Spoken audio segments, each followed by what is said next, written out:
तो साइना नेहवाल ने अपने रिटायरमेंट की पुष्टि कर दी है। हाँ, मतलब ये खबर तो कुछ समय से हवा में थी ही। बिल्कुल, लेकिन जब उन्होंने खुद हाउस ऑफ ग्लोरी पॉडकास्ट पर इसकी घोषणा की तब अचानक से ये बहुत असली लगने लगा है ना। हाँ बिल्कुल, ये सिर्फ एक एथलीट के संन्यास की खबर नहीं है, ये भारतीय बैडमिंटन के एक पूरे युग का अंत है। सही बात है। और जो बात सबसे ज्यादा असर करती है वो ये है कि ये फैसला किसी बड़ी हार या फॉर्म में गिरावट की वजह से नहीं लिया गया। नहीं, बिल्कुल नहीं। ये फैसला उनके शरीर ने लिया है। उन्होंने आर्थराइटिस का जिक्र किया, कार्टिलेज के पूरी तरह घिस जाने की बात की। ये क्लासिक लड़ाई थी।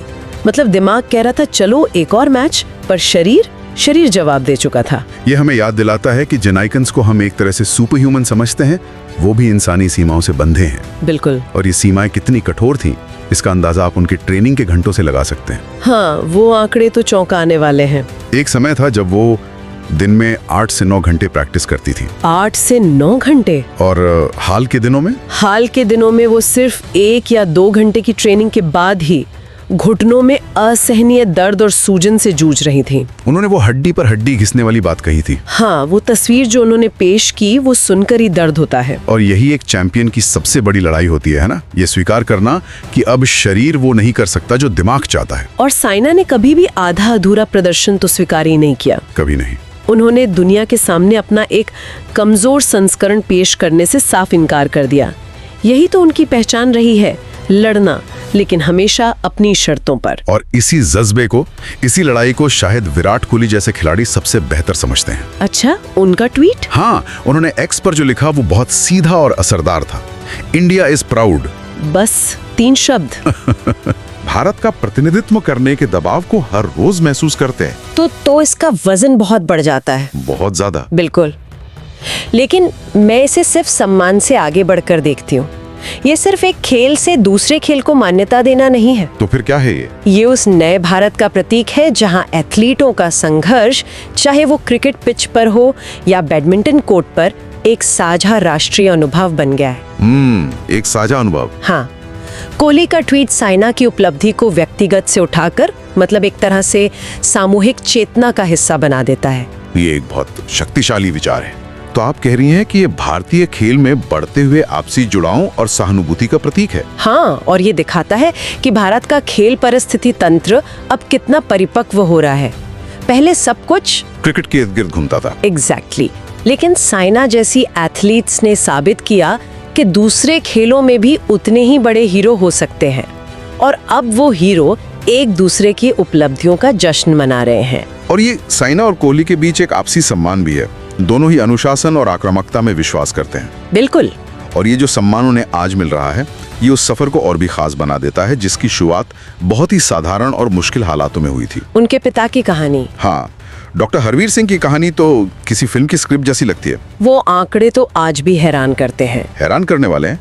90 के दशक के अंत में ट्रेनिंग और उपकरणों पर हर महीने करीब 12,000 रुपए का खर्च। उस जमाने में 12,000 रुपए, ये तो उनके घर की कुल आमदनी का लगभग 50% था। सोचिए, ये एक छोटी मोटी संपत्ति रही होगी। और सोचिए उस पिता पर क्या गुजरती होगी।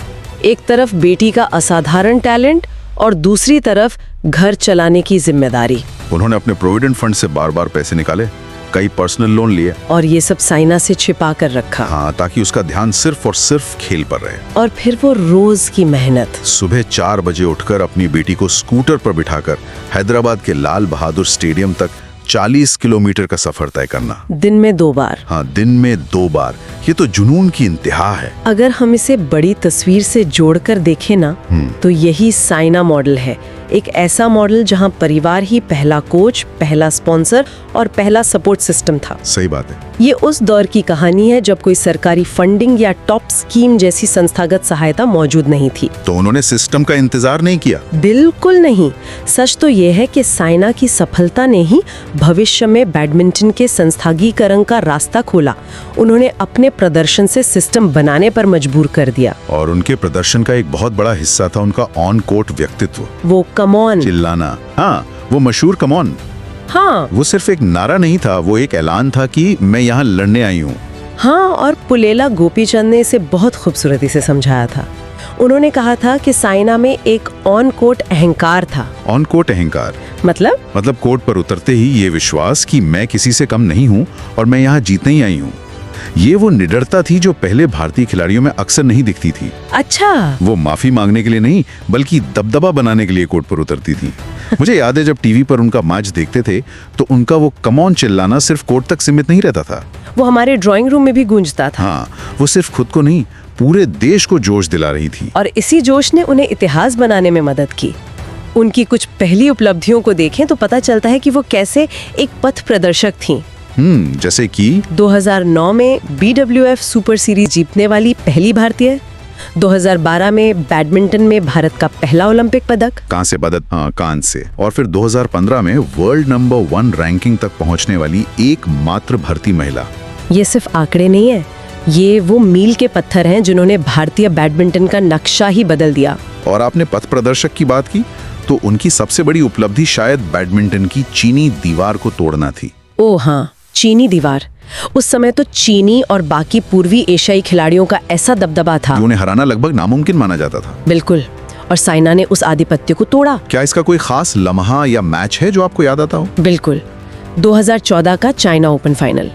वो अपने घरेलू दर्शकों के सामने एक चीनी खिलाड़ी को हराकर ये खिताब जीतने वाली पहली गैर चीनी खिलाड़ी बनी। अरे वाह! वो सिर्फ एक जीत नहीं थी, वो एक मनोवैज्ञानिक बाधा को तोड़ना था। सही है। वो दुनिया को और खुद भारतीय खिलाड़ियों को ये संदेश देना था कि अब हम भी जीत सकते हैं, कहीं भी, किसी के भी खिलाफ। और इसी दौरान उनके करियर में एक और बड़ा मोड़ आया। गोपीचंद अकेडमी छोड़ने का फैसला। हाँ, 2014 में उन्होंने गोपीचंद अकेडमी छोड़कर विमल कुमार के पास बैंगलोर जाने का फैसला किया। ये एक बहुत बड़ा और विवादास्पद कदम था। बहुत बड़ा जुआ था वो। देखिए, गोपीचंद ने उन्हें बनाया था, लेकिन साइना को लगा कि एक बड़े ग्रुप में उन पर व्यक्तिगत ध्यान कम हो रहा है, जो उनकी करियर के उस मोड़ पर जरूरी था। हाँ, तो बैंगलोर जाने का निर्णय उनकी इसी भूख को दिखाता है कि सर्वश्रेष्ठ बनने के लिए वो किसी भी आराम क्षेत्र को छोड़ने के लिए तैयार थीं। भले ही इसके लिए उन्हें अपने मेंटर से अलग क्यों ना होना पड़े। बिल्कुल, और नतीजा सबके सामने है। इसी बदलाव के बाद वो वर्ल्ड नंबर 1 बनी और वर्ल्ड चैंपियनशिप के फाइनल में पहुंची। पर क्या इससे गोपीचंद के साथ उनके रिश्ते में कोई स्थायी खटास आ गई थी? देखिए, कुछ समय के लिए मतभेद जरूर थे, जो स्वाभाविक भी है, लेकिन बड़ी तस्वीर ये है कि गोपीचंद ने भी हमेशा उन्हें भारतीय बैडमिंटन की मशाल वाहक माना। Torch bearer. हाँ, टॉर्च बेरर। उन्होंने खुद स्वीकार किया कि साइना ने ही वो विश्वास पैदा किया कि भारतीय खिलाड़ी दुनिया में सर्वश्रेष्ठ हो सकते हैं। उन्होंने ही पीवी सिंधु, लक्ष्य सेन और आने वाली पूरी पीढ़ी के लिए दरवाजे खोले। वो पहली थी, उन्होंने सपने को हकीकत में बदला। तो इन सब का आखिर मतलब क्या है? जब हम पीछे मुड़कर साइना नेहवाल की विरासत को देखते हैं तो हम क्या देखते हैं? ये सुबह 4 बजे की ट्रेनिंग से शुरू हुआ एक सफर है जो उन्हें एक राष्ट्रीय आइकन बनाने तक ले गया। आज वो एक नई भूमिका में है, फिट इंडिया की आइकन है, बीजेपी की सदस्य हैं। उनकी असली विरासत सिर्फ वो 24 अंतर्राष्ट्रीय खिताब या वो ओलंपिक पदक नहीं है। तो फिर क्या है? उनकी असली विरासत है राष्ट्रीय मानसिकता में आया बदलाव। उन्होंने हमें जीत की उम्मीद करने से जीत की अपेक्षा करने तक का सफर तय करवाया। जीत की उम्मीद से जीत की अपेक्षा तक। हाँ, इसे आप साइना इफेक्ट कह सकती हैं। इस साइना इफेक्ट को आप कैसे परिभाषित करेंगे? क्या ये सिर्फ अकेडमियों के खुलने और बच्चों के बैडमिंटन खेलने के बारे में है? नहीं, ये उससे कहीं ज्यादा गहरा है। साइना इफेक्ट का मतलब है कि अब माता पिता अपनी बेटियों को एक गैर पारंपरिक खेल में करियर बनाने के लिए प्रोत्साहित करते हैं। अच्छा।